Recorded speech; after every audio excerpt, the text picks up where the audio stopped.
Saúdo a todos com a paz do Senhor, falando EBD de volta, nesta feita com as lições bíblicas, Betel Dominical, Sala dos Adultos. Vamos nos lembrar do trimestre. Jesus Cristo, Filho de Deus, a verdade que transforma, milagres, ensinamentos e a promessa da vida eterna no Evangelho de João. Hoje nós estaremos tratando da lição de número 5.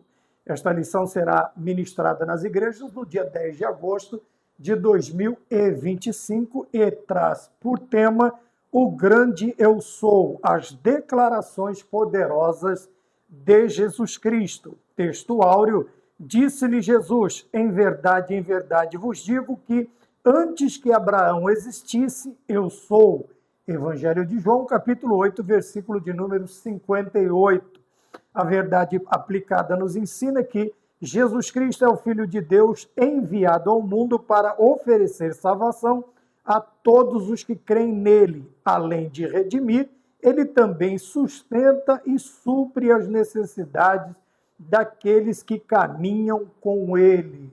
Vamos para os objetivos da lição, que são 3. Primeiro, destacar que Jesus se revelou aos judeus como sendo maior que Abraão. 2, o segundo objetivo, saber que Jesus estava seguro de sua identidade e missão. Terceiro objetivo, identificar nas palavras do grande eu sou, oferece uma visão de sua divindade. E de identificar nas palavras do grande eu sou, oferece uma visão de sua divindade. O motivo da oração é para que o poder e autoridade do eu sou continuem a operar na igreja. O esboço da lição, como nós temos a introdução, o tópico de número 1, a divindade de Jesus, o tópico de número 2, Jesus, o pão, luz e porta, tópico de número 3, Jesus, a ressurreição e a vida, o caminho, a verdade e a vida, e a videira verdadeira e a conclusão. Maravilha? Como sempre fazemos, nós temos uma introdução aqui de algumas frases e palavras que nós sempre usamos na lição. A primeira coisa que nós vamos pensar é no tema, que é a questão das declarações poderosas. Veja que as declarações do Senhor não são meras declarações, não são frases de efeito, mas são declarações que, ao serem enunciadas, anunciadas, elas simplesmente modificaram tempo, modificaram pessoas, modificaram situações. Então, daí a ideia de palavras, de declarações poderosas da pessoa bendita de nosso Senhor Jesus Cristo. A primeira palavra poderosa que nós vemos ser emitida na lição pela pessoa bendita de nosso Senhor Jesus Cristo é esta declaração: eu sou, eu sou. Simplesmente nos lembramos do Antigo Testamento esta questão de que quando Moisés ele é mandado ao faraó para que ele anunciasse a vontade do nosso Deus, ele simplesmente pergunta para Deus, mas o que é que eu digo? Como eu chego para apresentar? Quem é o Senhor? Ele vai dizer apenas, diz que eu sou, o que sou te enviou. Então veja que nós teremos, no decorrer da lição, para gastarmos mais tempo nas divisões da lição, o impacto destas declarações, o efeito destas declarações que o Senhor faz no decorrer do seu ministério terreno, tá bem? Quando ele diz eu sou, ele está dizendo da sua autossuficiência, nós vamos ver mais adiante. Outra declaração poderosa que nós vemos também e está, nós temos tanto no texto áureo quanto na verdade aplicada e também nos objetivos da lição, é o Senhor falando de Abraão, tá bem? Apesar de ser uma figura importante, um nome imponente no meio dos judeus, o Senhor se declara maior, né, na questão da relevância, da importância do seu ministério, daquilo que ele veio fazer, da mensagem que ele está transmitindo. Ele diz, eu sou maior do que Abraão. Veja que são declarações que vai impactando, vai atingindo os ouvidos, os corações das pessoas, e isto vai causando um certo constrangimento, um certo incômodo, uma certa situação. E o Senhor, ele simplesmente ele continua fazendo as suas declarações. E está assim, o grande eu sou, as declarações de Jesus Cristo. Então, veja, como eu vou repetir que declarações não eram mesmo palavras de efeito ou algo para incomodar, para perturbar, para provocar as pessoas. Simplesmente o Senhor estava falando de si para as pessoas que estavam ouvindo, ele estava se apresentando. A partir do momento também que nós vemos suas declarações, nós vemos o quê? A sua segurança, quer dizer, a palavra do Senhor, ela não era de forma aleatória. Veja que quando nós falamos da palavra, o Senhor nosso Deus sempre nos lembra que as palavras que saem da sua boca, elas não voltam sem efeito, elas não saem sem efeito e nem voltam sem antes cumprir aquilo que o Senhor havia projetado para aquelas palavras. Então vamos mais adiante, vemos a segurança nas declarações do Senhor. A primeira é da sua identidade, tá bem? Logicamente que nós estamos falando da sua identidade celestial, da sua divindade e também da sua missão, quer dizer, aquilo que o Senhor nosso Deus o enviou para fazer aqui na face da terra, para desempenhar na face da terra. Então, nós temos outra ideia que nós vamos ver no decorrer da lição. Então, nas declarações do Senhor Jesus, nessas poderosas declarações, nós vemos uma declaração, duas declarações, vamos dizer, eu sou, e sou maior do que Abraão, e depois ele traz também a ideia de as suas declarações são declarações que trazem não somente segurança a ele, mas a aqueles também que ouvem. Veja, ele está falando de sua identidade e de sua missão, como nós temos na lição. Tá bem? Quando também continuamos no objetivo da lição, nós temos aqui também a identificação nas palavras, quer dizer, nas declarações. E que identificações são essas? Que identificações são estas? Na introdução da lição, veja, exploraremos as declarações de Jesus Cristo que evidenciam sua divindade. Então, veja, a segurança da sua identidade. Como eu já disse, que identidade é esta? A idade é a divindade. Depois nós vamos mais adiante. Seu poder reconciliando a humanidade com Deus, oferecendo a vida em abundância, consumado no plano da redenção. Ele revela a essência do Pai e abre caminho para a salvação eterna. Então, nós veremos também estas identificações na palavra do Senhor, tá bem? No ponto de número 1, nós temos aqui a frase, a declaração eu sou, aponta para a sua natureza divina. Vamos nos tornar bastante repetitivos, né? Quer dizer, que ele está aqui declarando que ele é 100% Deus. Bem? E isto, nós precisamos, como eu sempre digo a vocês, veja, aqui a questão de nós repetirmos, é questão que na repetição, veja, nós temos o quê? Um aprendizado melhor, nós temos uma asseveração melhor, nós temos uma segurança melhor. Não é um mero fato repetir, mas na repetição nós adquirimos experiência, nós adquirimos uma infinidade de coisas que nos ajudam na questão do aprendizado. Então, repetir não é uma mera formulação constante de uma frase, mas quando a partir do momento em que você vai repetindo, você vai descobrindo também novas ideias, não novas revelações, mas aquela revelação ela vai se aperfeiçoando, ela vai nos ensinando, ela vai nos trazendo. Existem pessoas que eles estão muito presas à questão de repetição. A ideia da repetição ela está errada. Por quê? Porque o repetir me traz experiência. O repetir me traz segurança, me traz uma característica importante naquilo que eu vou fazer. A partir do momento em que eu repito várias vezes algo, aquilo me traz segurança, me traz conforto naquilo que eu vou falar, naquilo que eu vou fazer. Então, vejam bem, o eu sou, quer dizer, aponta para a sua natureza divina, como se dizendo, eu sou Deus, por isso eu sou maior do que Abraão. Veja, antes de Abraão existir, no chamado de Abraão eu já estava lá, no chamado de Abraão eu já estava, quando Abraão veio, nasceu, eu já estava lá. É isto que nós precisamos aprender, esta natureza divina de nosso Senhor Jesus Cristo.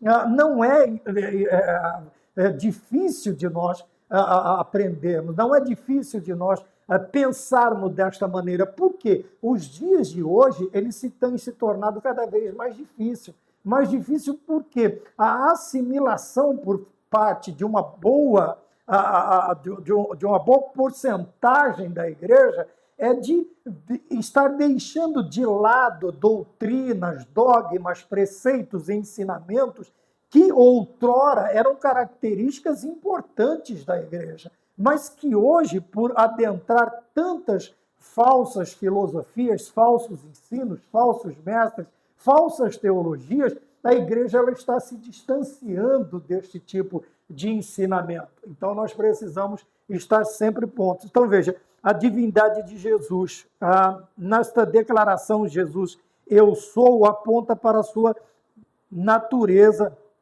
divina. E quando nós falamos da natureza divina, nós estamos falando que ele tem todos os atributos, que ele tem todas as características de Deus, principalmente os seus atributos, tá bem? Principalmente os seus atributos.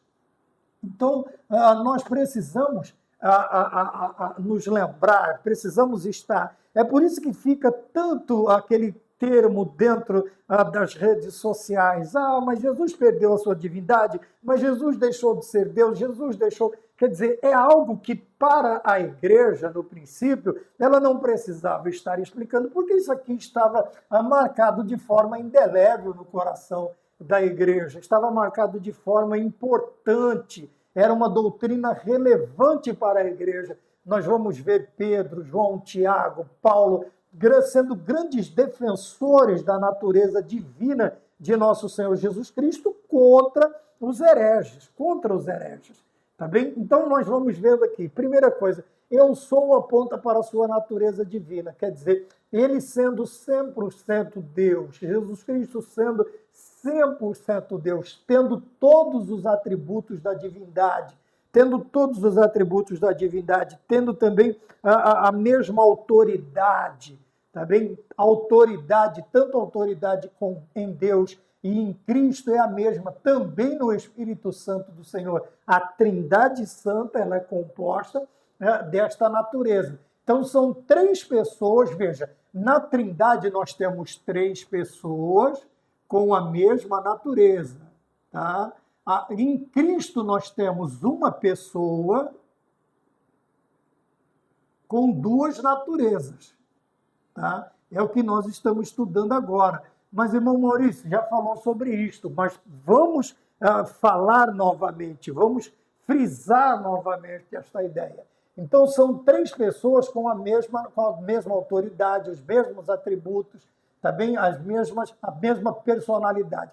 Na pessoa de nosso Senhor Jesus Cristo, nós temos uma pessoa com duas naturezas, tá? Sendo que nós estamos falando constantemente da sua natureza divina, mas também nós temos na natureza humana, ele sendo 100% humano. Tá? Quando nós vamos para o ponto de número 1, o subtópico de número 1, então Jesus revela ser o Messias. Nas suas declarações, veja, então vamos trocar aqui declarações por revelação. O Senhor agora está mostrando, não somente através de palavras, mas como nós vimos na aula passada, ao transformar a água em vinho, o Senhor agora está mostrando a sua característica divina, a sua natureza divina. Até então nós não tínhamos nenhum milagre realizado pelo Senhor Jesus. O cartão de visita de nosso Senhor Jesus Cristo é Caná da Galileia, transformando a água em vinho, apresentando então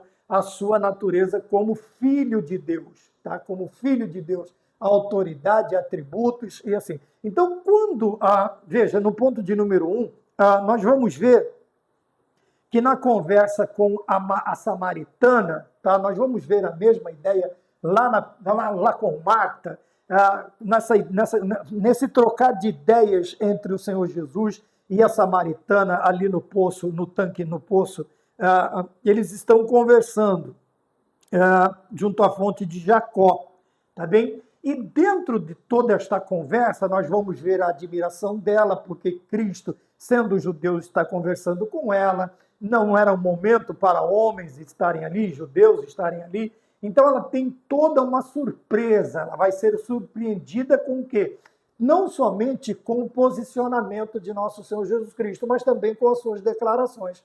Tá bem? Mas no decorrer da lição, veja, ela vai afirmar, ela vai asseverar uma determinada ideia, que é num conceito que há no meio do povo. Veja, quando ela afirma que sabia que o Messias viria dentro desta conversa, obviamente, o Senhor está falando sobre o atendimento de Deus, o socorro de Deus, o envio de Deus, que traria salvação e segurança para o povo, também para onde o povo se esconder. Ela afirma que sabia, ela sabia. Mas veja que o conhecimento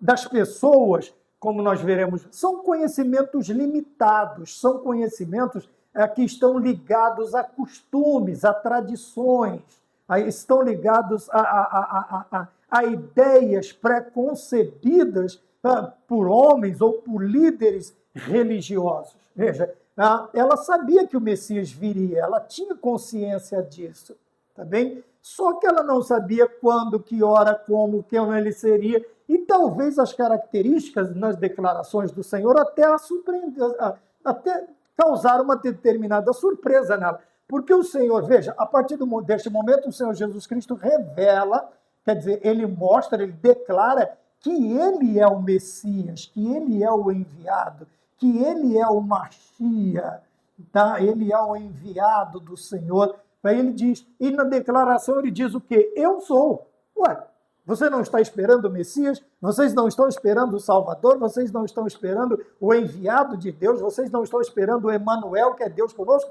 Ela disse sim. Ele falou, então sou eu.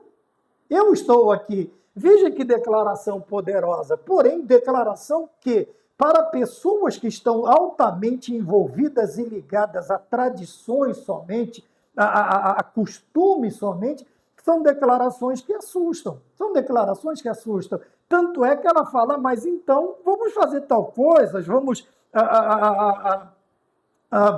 tomar determinados assuntos, vamos. E o Senhor disse a ela, então vá lá e chame o seu marido. Veja, é uma situação que talvez, no pensamento, somente Deus faria. E ele disse, onde está? Ela disse, não tem. Ele disse, dissestes bem, tivestes 4, e o que tem agora não é teu. Ou 5, e o que você tem agora não é teu. O Senhor revela segredos na vida dela.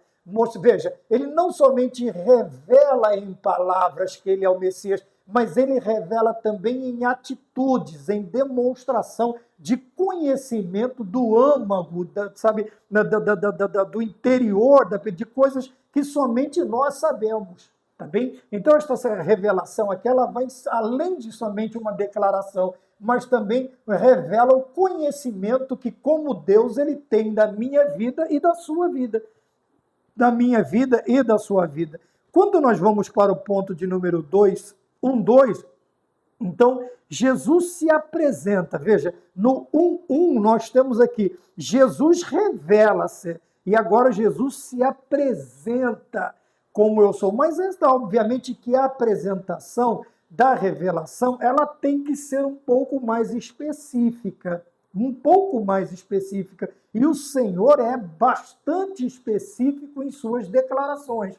Veja, a partir do momento ele diz, a declaração eu sou, no ponto do Senhor mostrar, ele vai apresentar diferentes predicados, tá bem? São os complementos que vêm com a frase. Quer dizer, eu sou o quê? O que o Senhor é? Tá? Eu sou o quê? Aqui ele revela, tanto ele se revela como o Messias e também revela que ele é o Messias, trazendo à luz fatos que talvez somente a pessoa acontecesse. conhecesse. No ponto de número 2, nós vamos ver que ele se apresenta como eu sou. Obviamente que na apresentação, quando nós estamos apresentando uma aula, eu preciso de muitos fatos, muitas declarações, para quê?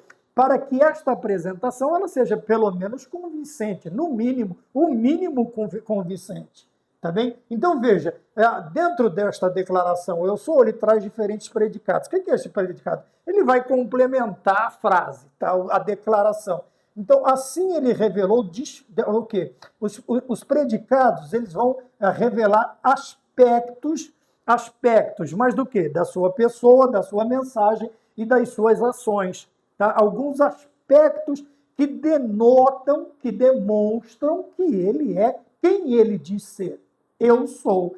Então, dentro desta ideia, nós vemos aqui aspectos que vão revelar esta divindade, que vão revelar a sua pessoa, quer dizer, a sua personalidade divina, a mensagem que é divina porque vem dos céus e as suas ações que são divinas, porque dentro do aspecto divino, quando Deus age, ele está revelando, demonstrando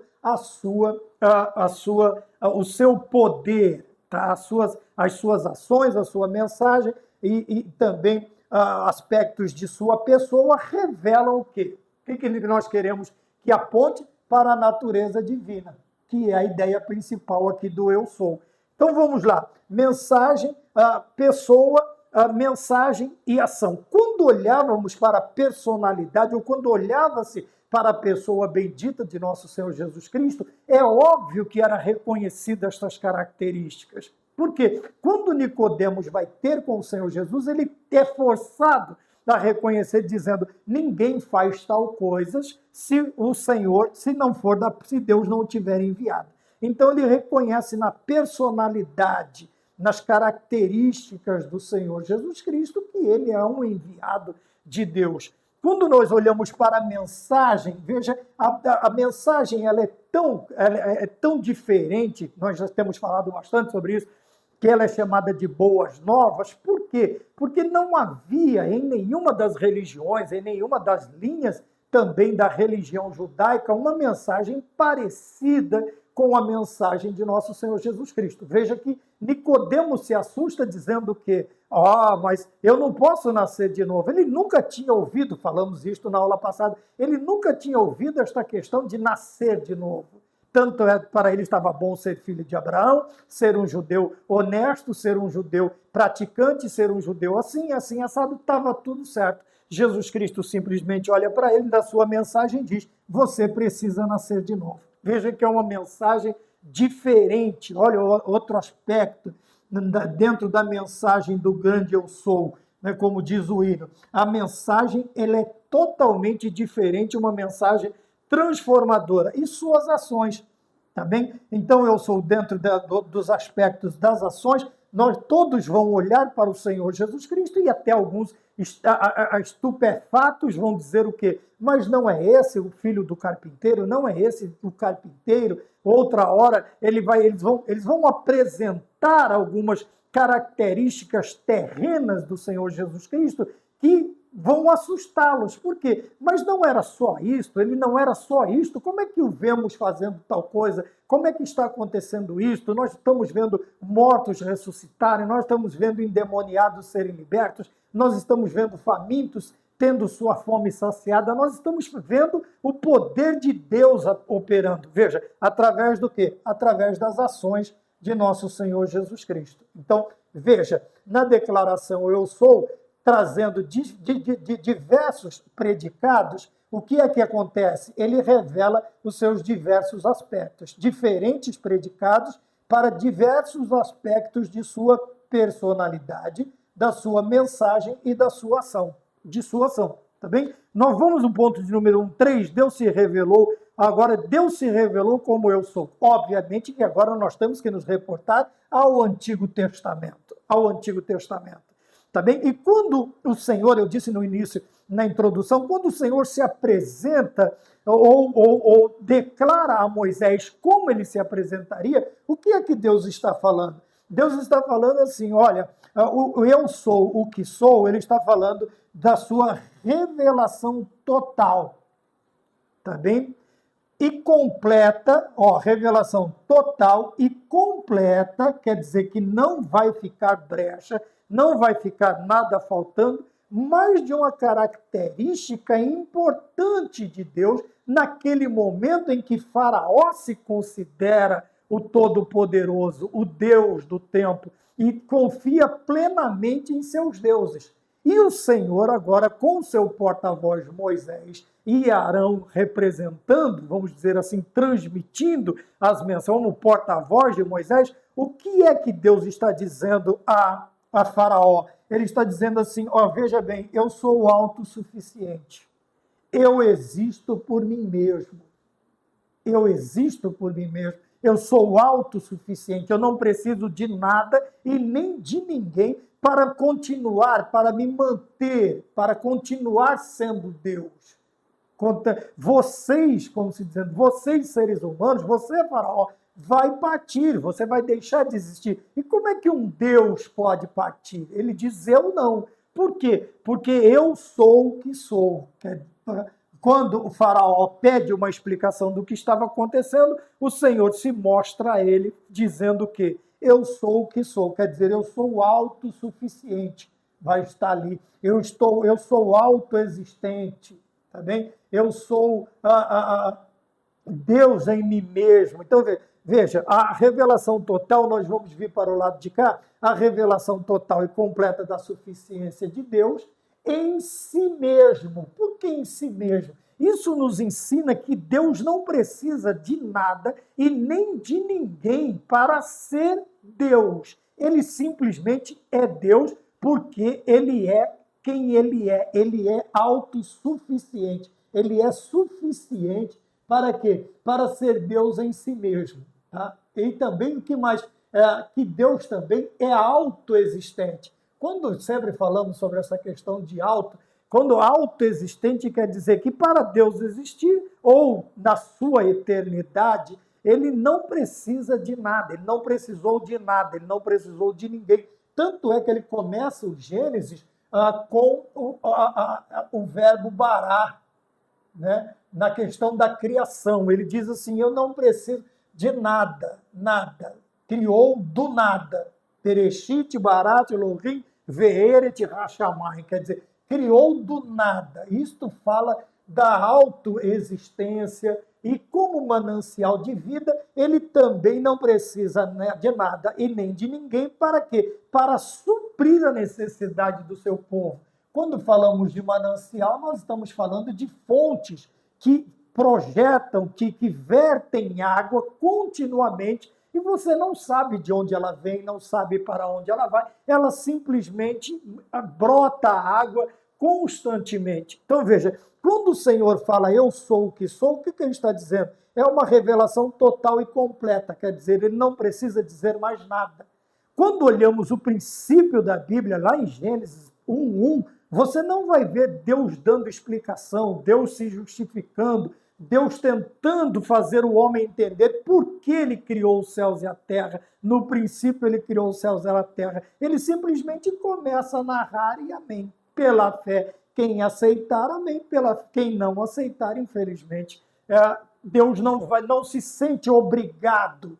Veja, quando eu sou o que sou, quer dizer, eu não me sinto obrigado a me explicar. Eu não preciso dar satisfação. Eu não preciso explicar o que é que eu estou fazendo. A mesma questão nós vemos no capítulo 18 de Jeremias, na questão do barro. Quando o vaso vai questionar o seu oleiro, ele vai dizer assim, como pode o barro questionar o oleiro? E eu faço o vaso do jeito que eu quero, da maneira que eu quero. Veja, mesmo e sem com tudo isso demonstrar qualquer tipo de arrogância ou qualquer tipo de uma dominação que oprima o homem. Não, de maneira nenhuma, tá bem? Vamos mais adiante, então, nós estamos aqui no ponto de número 1, nós vamos para o ponto de número 2.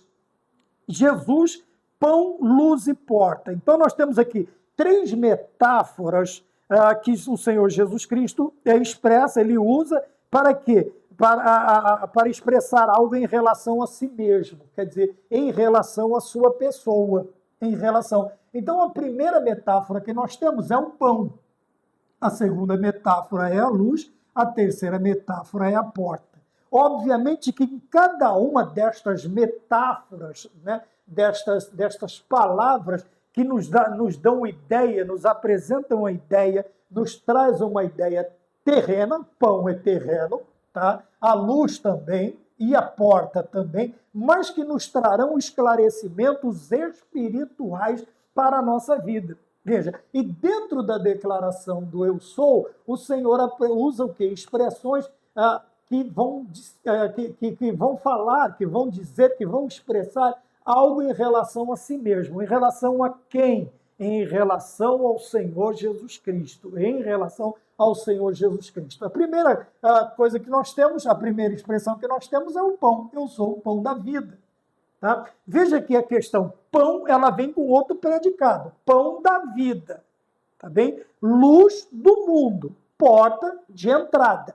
Tá? Então vamos continuar dentro desta ideia. Tá? Quando nós lembramos do pão, a primeira coisa que nós nos lembramos é o quê? Alimento. E é esta realmente a ideia que o Senhor quer nos trazer. A segunda, quando nós falamos de luz, do que é que nós nos lembramos? Nós nos lembramos do quê? De claridade. Claridade que evita que eu tropece, que eu detenha o meu caminhar. Tem pessoas que, ao se deparar com o escuro, com as trevas, ele simplesmente para.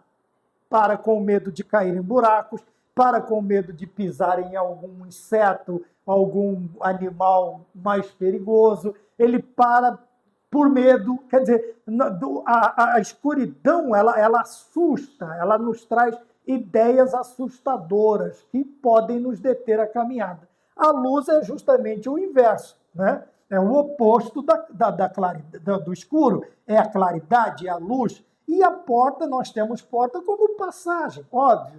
Eu não consigo passar por esta porta, mas a porta, ela facilita, vamos chamar aqui de facilita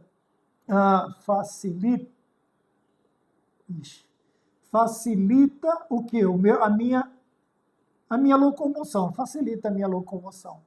Tá bem? E é esta a ideia mesmo. Mas a locomoção aqui, o deslocar, o passar pela porta, dentro da declaração eu sou, expressando características de Cristo, ela vai nos trazer características que restringem praticamente e unicamente a pessoa bendita de nosso Senhor Jesus Cristo e da sua obra na face da terra. E também da sua natureza divina.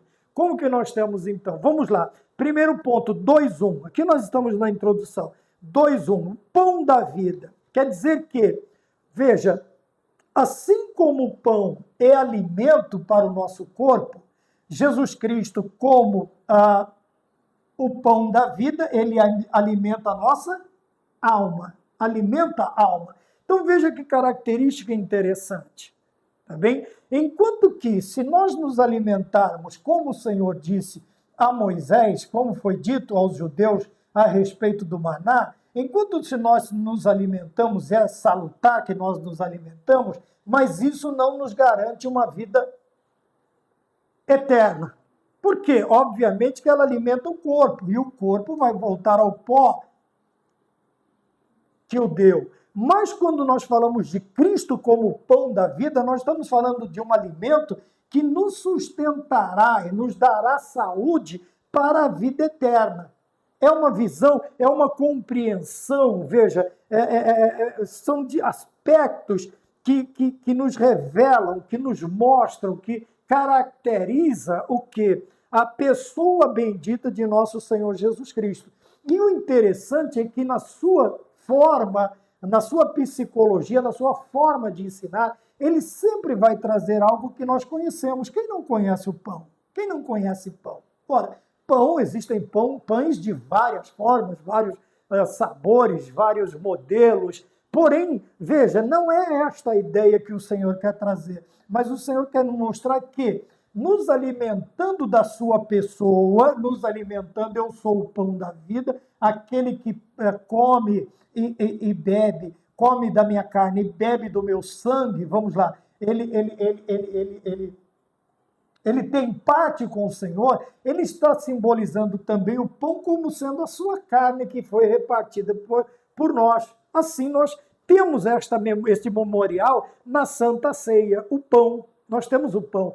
Veja que o pão aqui, ele traz esta característica de alimentação, mas não da alimentação do corpo terreno, deste corpo mortal, deste corpo corrupto pelo pecado, corrompido pelo pecado, mas um alimento que sustenta a alma, o psique, o homem que estará diante de Deus. Por isso, Mateus 4,4 vai dizer assim: nem só de pão viverá o homem, mas sim de toda palavra que procede da boca de Deus, o pão do céu, né? O pão da vida, as palavras que provêm de Deus para nós. Então, Jesus Cristo, como sendo o pão, ele faz o quê? Ele alimenta a nossa alma. E este alimento, ele nos conduz para a vida eterna.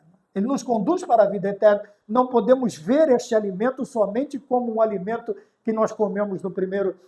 tem pessoas que comem pão pela manhã, almoçam acompanhado com um pãozinho, na hora da janta também tem que ter um pãozinho, né? Mas não é esta a ideia. Veja que o pão também é um alimento que ele faz parte do nosso cotidiano.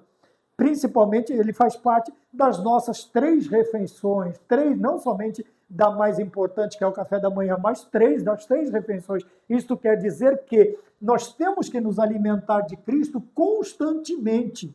Constantemente. Fazer uso deste alimento, deste pão, nos saciar a nossa alma na presença de Deus. Então veja, como o pão ele alimenta a alma, mas não dá para alimentar a alma somente com uma refeição. Você vai lá por meia hora, 15 minutos, se alimenta do pão da palavra e o restante do dia ou o restante da semana você simplesmente rejeita este alimento. Não. Então, dentro desta característica que nós mostramos, dessas declarações poderosas, veja que nós estamos falando do quê? De um alimento que vai além daquilo que nós imaginamos. Tá? Um pão que alimenta a alma. E como alimento da alma, eu preciso fazer uso dele constantemente, diuturnamente, por que não dizer isto? Tá bem? Depois nós vamos para o ponto de número 2.2. Veja que interessante. Veja que eu também já disse, né? No caso de Moisés, os judeus eles sempre vão falar que se alimentaram do maná. Mas o Senhor disse, seus pais comeram do pão no deserto e morreram. Aquele que se alimenta de mim, aquele que se alimenta, ele não morre, ele não morre. Ele está sendo saciado. Ponto 2.2 diz assim, vamos encontrar 2.2, está assim, Jesus é a luz do mundo. Veja que quando nós falamos de luz, não é somente a claridade emitida por uma lâmpada, tá bem? Mas como o Senhor Jesus Cristo faz o quê? Ele é a claridade. Não vamos pensar somente na lâmpada ou numa fogueira, no fogo que emite também luz, ou outros tipos. Mas nós estamos falando de uma luz totalmente, de uma claridade totalmente diferente. Que claridade é esta? Quem serve a Cristo não caminha em trevas, tá bem? Pois é iluminado pela sua luz. Ora, então nós vemos aqui que o astro que espalha esta luz é quem? É Jesus Cristo, tá bem? Mas a ideia aqui é não caminhar em trevas. A questão das trevas, ela não fala único e exclusivamente de trevas físicas, mas as Sagradas Escrituras diz que nós devemos reluzir como astros em meio ao quê? Ao mundo corrompido, ao mundo que está em trevas. Quando o Senhor se apresenta como a luz do mundo, ele está dizendo assim, quem me segue, ele não anda pelo caminho tenebroso do mundo, quer dizer, ele não anda nas trevas do mundo, do pecado, da transgressão, sempre nos lembrando que as trevas é o esconderijo para aqueles que cometem vergonha. para aqueles que praticam a vergonha, para aqueles que não andam segundo os preceitos de Deus. Ora, quando alguém faz algo e ele precisa se esconder, ele está no templo, o que é que ele procura? O lugar mais escuro, o lugar mais tenebroso, para que ninguém vá procurá-lo. Porém, veja, o que o Senhor está dizendo como luz do mundo é que, além de quem caminha na sua presença não anda em trevas, aqueles que procuram as trevas para se esconder também são achados. Porque diante do Senhor, ninguém se esconde. Por que eles são encontrados? Porque Jesus Cristo é a luz do mundo. Jesus é a luz do mundo. E, obviamente, que diante desta luz, ninguém se esconde. Ninguém se esconde. Diante da luz, ninguém se esconde. Peguemos, então, exemplos humanos. Diante da luz, ninguém se esconde. Quando alguém vai procurar outro que está escondido, se liga alguns celibins, alguns faróis muito altos, outros, a luz vem de cima, né, de helicópteros, e ele vai vasculhar. Quer dizer que a luz está prescrutando, está procurando. E, num determinado momento, um desses focos, desses faixos de luz, encontrarão o que eles estão procurando. Então, veja, tanto aqui, quem serve a Cristo não caminha em trevas, e quem não serve e anda, quem não segue a Jesus e anda em trevas, ele também será encontrado. Ele também será encontrado. Ele será achado por causa do quê? Por causa da sua luz. Veja que o S aqui é maiúsculo. Obviamente, estamos falando da pessoa bendita de nosso Senhor Jesus Cristo. Tá bem? Ele está debaixo da sua luz. E a luz do Senhor, ela está iluminando o mundo. Está iluminando o mundo. E ela trabalha das duas maneiras, facilitando, iluminando, clareando a vida daqueles que o seguem, não permitindo que eles andem em trevas, tropecem, eles caiam em buracos, eles pisem em animais venenosos, quer dizer, livrando a sua igreja, mas também prescrutando as trevas. Aqueles que acham que estão escondidos de Cristo Jesus, porque estão escondidos nas trevas do seu pecado, da sua transgressão, é um engano muito grande. Muito grande, porque Jesus Cristo é a luz do mundo. Imagina, se aquele celibim do helicóptero consegue varrer, ainda que ele precise se movimentar, se locomover, para que o seu foco de luz atinja determinados pontos, Jesus Cristo não precisa. Por quê? Além de autossuficiente, ele é também o quê? Onipresente. Lembra que nós falamos dos atributos do Senhor? Ele também é onipresente. Quer dizer que ele não precisa se locomover para que a sua luz ela foque, para que ela encontre tanto o salvo na pessoa bendita de Jesus Cristo, quanto aqueles que estão em trevas. Eles os acharão. Por isso, aquela célebre frase, nada do que é feito às escondidas, ao oculto, nas trevas, ficará velado aos olhos do Senhor, de maneira nenhuma. Tá bom? Então, nós vemos ele como luz. Depois, nós vemos também como porta. Veja que o ponto 2.3 está assim. A porta, porém, é a porta do quê? O que traz aqui para explicar que porta é esta? É a porta das ovelhas. É a porta das ovelhas. Veja que não há outro tipo de animal, vamos dizer assim, que entre pela porta. Quando todas as vezes que nós vamos ver o bom pastor sentado à porta, ele está aguardando ou chamando suas ovelhas. Tá bem? Aqui nos dá uma clara ideia de que esta porta, ela está posta, ela está aberta, ela foi feita para quem? Para os servos do Senhor, para as suas ovelhas. Tá bom? Não há outra classificação na natureza humana que seja convocada para passar pela porta. Lógico que todos perdidos são chamados, são convocados a passar pela porta. Porém, alguns vão rejeitar, outros vão aceitá-lo. Então, vamos ver aqui. Então, se o Filho de Deus é a porta, ele é a porta para quê? Então, colocamos aqui, o Filho de Deus é a porta por onde? Onde o quê? Primeiro, entra frescor e vida. Vamos lembrar no Salmo de número 23, quer dizer, quando o Senhor ele nos conduz a pastos verdejantes, às águas tranquilas, quer dizer, é uma vida, aqueles que entram pela porta em Cristo Jesus, ainda que as circunstâncias sejam adversas, ainda que os problemas sejam grandes, veja que o frescor e a vida, uma vida tranquila, uma vida abundante, está para aqueles que entram pela porta, que é o nosso Senhor e Salvador Jesus Cristo.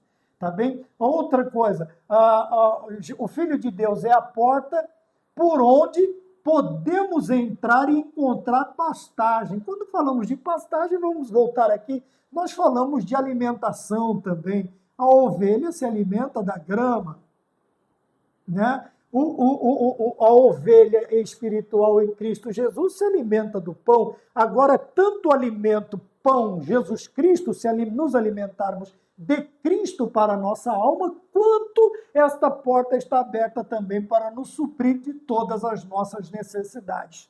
Daquilo que nós precisamos. O Senhor não vai nos desamparar de nenhuma maneira. O Senhor não vai nos desamparar de jeito nenhum. Ele diz, aquele que vem a mim, de maneira alguma eu lançarei fora. Então veja, Jesus Cristo, o Filho de Deus, ele é a porta por onde podemos entrar e encontrar pastagem.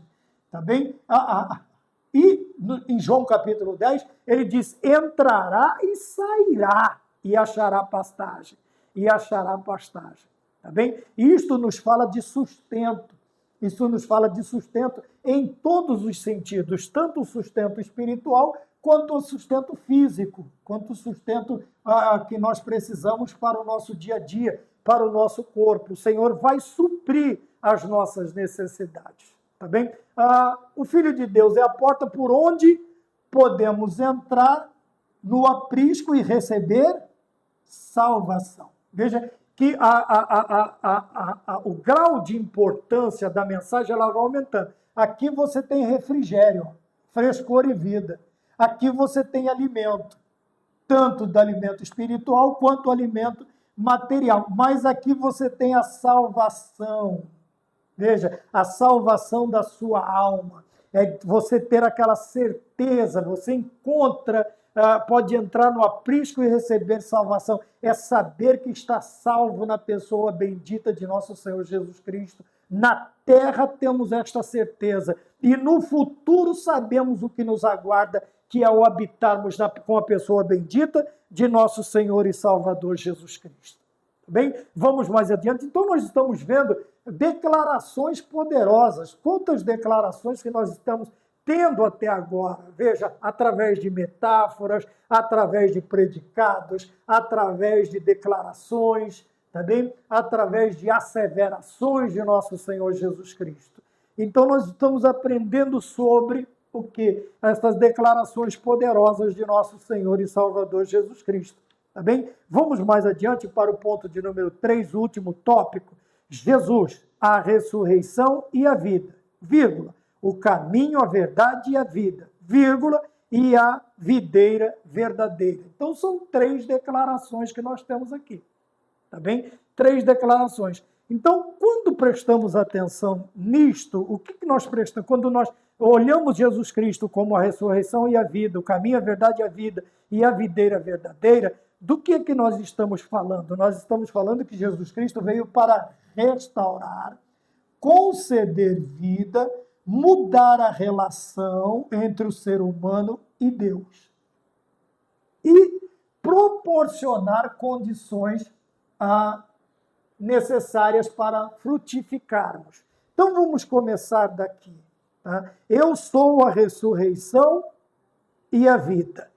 Isso nos ensina o quê? Que o Senhor veio para restaurar, tá bem? Restaurar o quê? A nossa vida. Ele restaura a nossa condição com Deus. Ele veio para restaurar a nossa condição com Deus. Restaurando esta condição, religando o pecador, ele concede vida. Tá? Sempre nos lembrando que esta vida é uma vida com abundância, é uma vida que nos traz alegria independente das circunstâncias.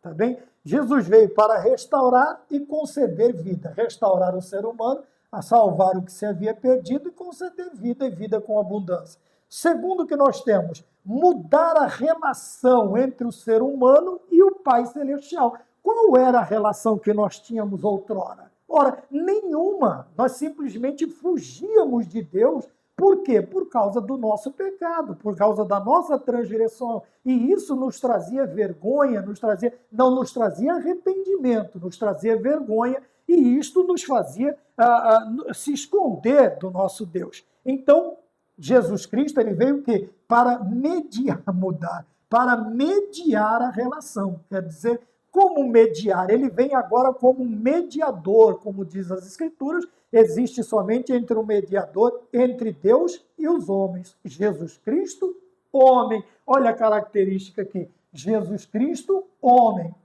Tá bem? No seu sacrifício ele vem para mediar, é aquele que vai advogar a nossa causa. Quando João diz o quê? Se filhinho, estas coisas vos escrevo para que não pequeis, mas se algum de vós pecados, temos um mediador, temos um advogado junto ao Pai, Jesus Cristo justo. Então ele vem mediar o que é a relação. Qual era a relação que nós tínhamos com Deus? Deus totalmente conturbada, totalmente, não havia um tipo de relacionamento bom. Porque nós estávamos extremamente no pecado e o nosso Deus é extremamente santo. Não pode haver nenhum tipo de relação. Não pode haver nenhum tipo de relacionamento entre as trevas e a luz. Jesus é a luz, nós éramos trevas. Jesus nos chama para a sua maravilhosa luz e nós agora emanamos como a lua emana a luz, ela reflete a luz do sol, nós também refletimos a luz de nosso Senhor, porque não temos luz em nós mesmos. Tá? O astro que faz com que nós brilhemos é a pessoa bendita de nosso Senhor e Salvador Jesus Cristo. Então nós temos aqui no 3:1, então nós temos aqui restaurar e conceder vida, depois mediar a relação, né? aquela intriga, vamos dizer assim, é o conciliador, é aquela reunião de conciliação. Jesus Cristo é o conciliador, conciliador da nossa relação conturbada, separada pelo pecado de Deus. O Senhor vem para mediar esta relação. E ainda no ponto, na introdução, nós temos que também, Jesus veio para quê? Para proporcionar. Quer dizer, o que é proporcionar? É quando eu crio condições, quando eu crio meios, quando eu crio formas de que algo aconteça, para que algo aconteça. Então, proporcionar condições necessárias para quê? Para que nós frutifiquemos. Porque nenhum de nós fomos chamados. Veja, ele nos deu vida, ele nos reatou com Deus, ele nos abriu a porta, ele me abriu a porta. Então ele abriu a porta, ele me restaurou e concedeu vida, ele mediou a minha relação entre Deus e eu, ele consertou, mudou esta relação, agora é pai e filho, adotado na pessoa bendita, herdeiro e co-herdeiro com Cristo. Para quê? Qual o propósito? Proporcionar condições necessárias para que nós demos frutos. Para que nós demos frutos. Obviamente que para dar uma árvore ou qualquer uma plantação que seja, para que ela frutifique, ela necessita do quê? Ela necessita de que o agricultor ele proporcione condições necessárias para que ela frutifique, para que ela cresça, que ela frutifique. Né? Mas, irmão Maurício, se tiver um lugar com muito sol, coloca um sombrite. O agricultor, ele tem os seus meios, não está chovendo, ele vai irrigar. Está o sol muito quente, ele vai criar uma cobertura. Vai fazer muito frio, ele vai cobrir de uma outra maneira. E isto, o Senhor Jesus Cristo, ele veio para quê? Para proporcionar condições necessárias para que frutifiquemos. Porque nenhum de nós foi chamado para vivermos de qualquer maneira ou sermos inúteis na casa do Senhor. E para sermos inúteis na casa do Senhor. Não, cada um de nós temos uma utilidade. Inúteis.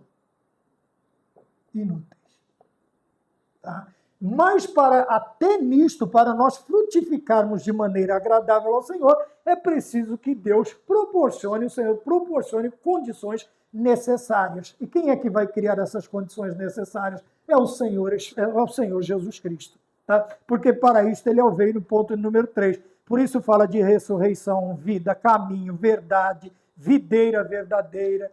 Também tudo isto vai nos trazer estas ideias. Restauração e a concessão de vida, uma mediação da nossa relação conturbada com Deus, Jesus Cristo vai mediar, e também ele vai proporcionar as condições necessárias para nós frutificarmos como o bom pastor, né? Ele é o bom pastor, é ele quem cuida de tudo para que nós possamos produzir. Ponto 3.1, veja, a ressurreição e a vida na declaração. Outra coisa interessante que eu gostaria de falar é sobre isso aqui, ó. Quando o Senhor chega até o túmulo de Lázaro, ele vai conversar com suas irmãs, Marta e Maria. Veja, aqui no caso, a mulher no tanque, a samaritana, ela afirma que já sabia.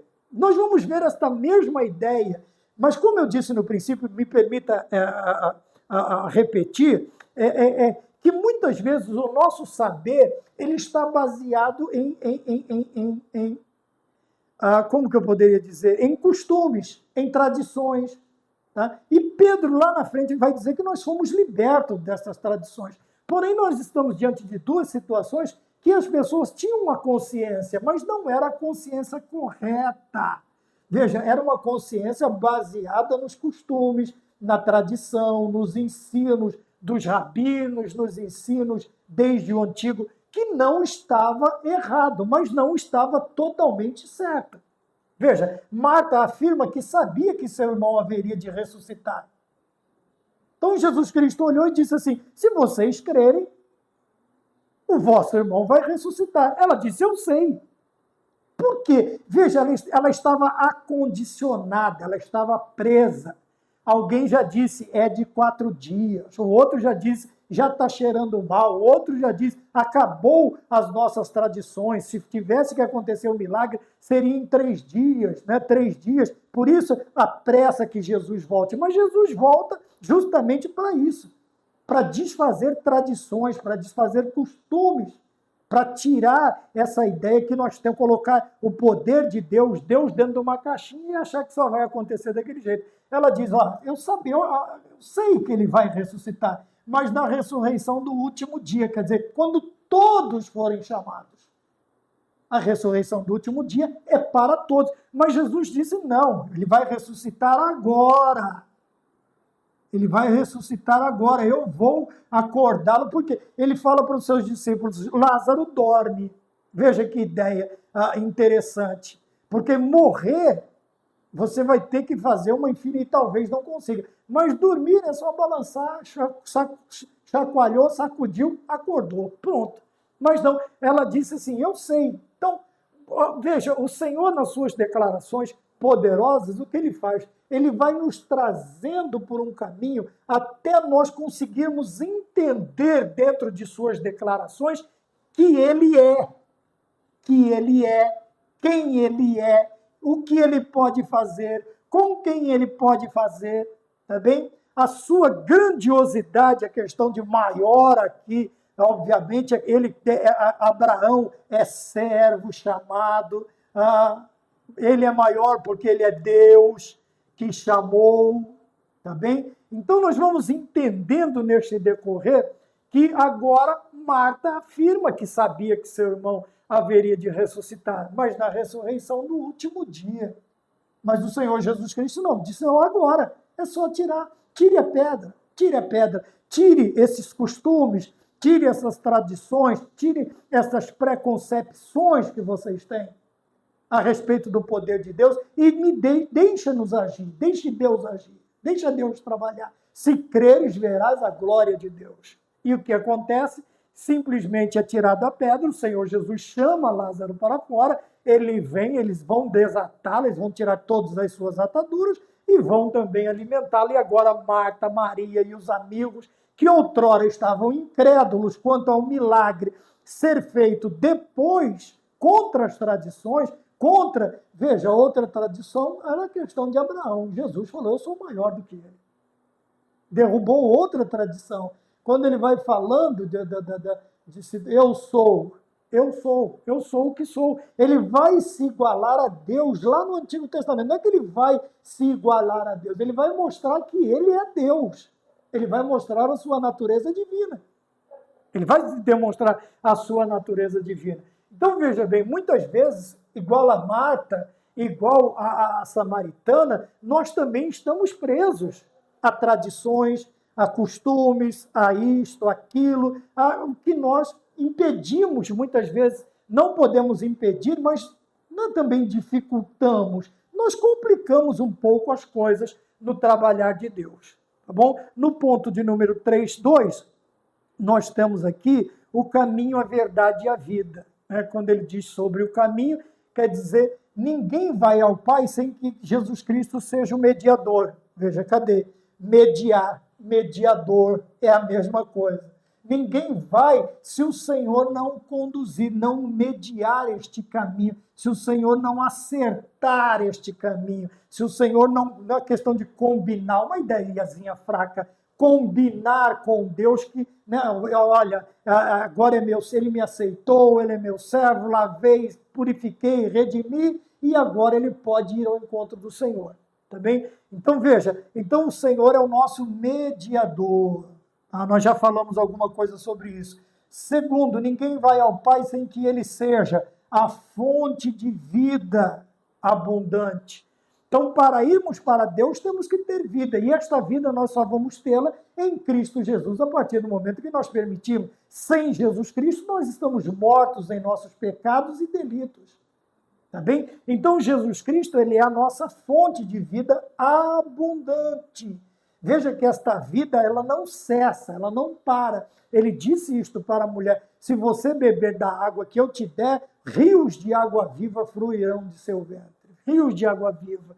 Tá bem? Aqui não estamos falando de água, obviamente, H2O. Nós estamos falando daquilo que sacia, daquilo que refresca, daquilo que tranquiliza, daquilo que vem de dentro para fora e nos faz pessoas esperançosas em Cristo Jesus. 3.2, ninguém vai ao Pai sem que ele seja o caminho seguro que nos leva. Veja que não é qualquer caminho, mas é um caminho seguro. Quando eu me lembro do Salmo de número 121, o que é que eu penso?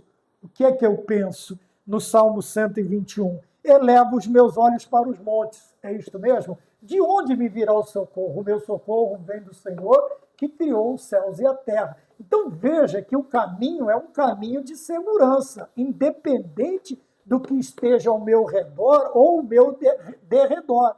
Se eu estou caminhando no caminho que é Cristo, este caminho me traz uma segurança suficientemente tranquilizadora para o meu dia a dia.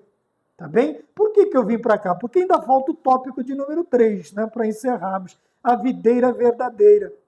Então nós temos aqui, o crente só pode ter vida frutífera se estiver unido à videira verdadeira. Tá? Então a vida lá, nós vemos aqui, vida frutífera. O que é uma vida frutífera? É uma vida que produz. Ora, é difícil você olhar para um crente e ele dizer, eu sou crente na pessoa bendita de Jesus Cristo, mas você não encontrar frutos nele. O Senhor Jesus Cristo, ao passar por uma pessegueira, não me lembro, ele simplesmente olha, ele sabia que não tinha fruto. Ele olhou e disse, então, já que não tem nada, que ninguém mais coma do seu fruto. Quando voltou, ela estava seca. Jesus amaldiçoou aquela árvore? Não, ele simplesmente disse, ninguém mais coma do seu fruto. Então, veja, assim também é na vida do crente. Quando o crente ele está na pessoa bendita, veja, a videira verdadeira, se nós estamos ligados a Cristo, obviamente esta vida tem que ser frutífera. Você tem que apresentar frutos, tá? Não é como aqueles que só sabem viver do testemunho dos outros, mas ele tem algo para contar. Veja que este contato com Jesus Cristo fez com que sua vida produzisse, reproduzisse, fosse adiante. Por isso nós falamos que fazemos parte de um corpo vivo, tá bem? E tudo que é vivo produz, gera, multiplica, triplica, tá? Porque nós estamos falando de uma vida viva, tá? Frutífera. É a mesma coisa que você olhar para uma árvore e ela ser infrutífera, tá? você está gastando adubo, terra, espaço à toa com aquilo ali. Mas veja, primeiro, nós temos uma vida frutífera. E isto não é exclusividade de algum, mas todos os discípulos,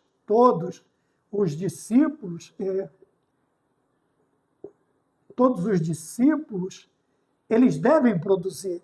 Eles devem produzir. Não pode existir sequer um crente que não produza. Ora, o fim, ele sempre é drástico. Quando o Senhor diz, olha, não produz, eu vou, né, tombar a terra novamente, vou adubar a terra e vou ir algumas vezes. Mas se no final de tudo não produzir, a única ordem que eu tenho que fazer é o quê? Arrancar, deixar secar e lançar no fogo.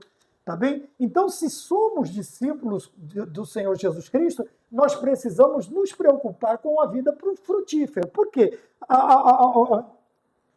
O infrutífero, o improdutivo, ele só ocupa espaço e perde tempo, gasta o tempo do agricultor, do produtor. E nós precisamos tomar cuidado com isso. Tá bem? Terceiro e último, o bom fruto é produzido pelo Espírito Santo. Então, veja bem, a produção, ela não pode vir de qualquer maneira. Ela não pode ser feita de qualquer jeito. Então, veja, vida frutífera, todos os discípulos devem frutificar, mas a sua produção, ela vai passar pela inspeção de onde ela está vindo. Quem é que está ocasionando esta produção? Quem é que está fazendo a sua vida frutífera? É o Espírito Santo ou você está se estribando em outros adubos, em outras coisas? Então nós precisamos tomar cuidado. Também porque o verdadeiro ou bom fruto, verdadeiro fruto na vida de um crente, ele só pode ser produzido pela pessoa bendita do Espírito Santo.